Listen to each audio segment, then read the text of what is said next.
தமிழக சட்டசபை தேர்தலில் நடிகர் விஜயுடைய தமிழக வெற்றி கழகம் ஆட்சியை பிடிக்கும் அப்படின்னு ஜோதிடர்கள் கணிச்சிருக்காங்க. மேலும் மே 4ஆம் தேதி அவர் அரியணை ஏறுவது உறுதி அப்படின்ற மாதிரியும் அவங்க தெரிவிச்சிருக்காங்க.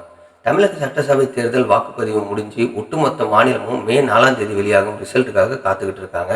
அரசியல் களம் ஒரு பக்கம் பரபரப்பாக இருக்க, இன்னொரு பக்கம் நம்ம ஜோசியம் சொல்லுவாங்க இல்லையா, அவங்களாம் விஜயோட தமிழக வெற்றி கழகம் தான் ஆட்சியை பிடிக்கும் அப்படின்ற மாதிரி தெரிவிச்சிருக்காங்க.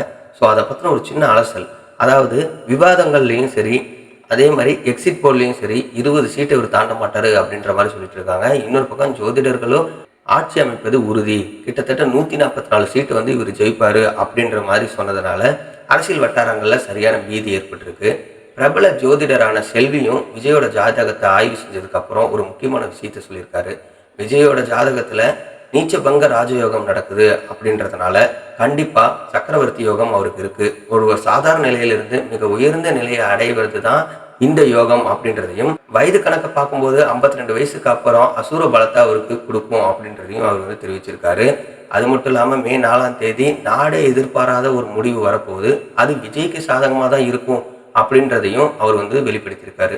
அது மட்டும் இல்லாமல் அவரோட ஜாதகத்துல இப்போதைக்கு முடிசூடும் யோகம் இருக்கு அப்படின்றதையும் அவர் உறுதிப்படுத்தியிருக்காரு. விஜயின் வருகை வாக்குகளை பிரிப்பது மட்டுமல்ல, ஒரு புதிய அரசியல் அத்தியாயத்தை எழுதும் அப்படின்றதையும் அவர் கணிச்சிருக்காரு. எப்படி பார்த்தாலும் மே 4ஆம் தேதி விஜயோட வருகை வாக்கை சிதறடிச்சாலும் அவர் மிகப்பெரிய ஒரு அளவை ரீச் பண்ணுவார் அப்படின்ற மாதிரியும் சொல்லியிருக்காங்க.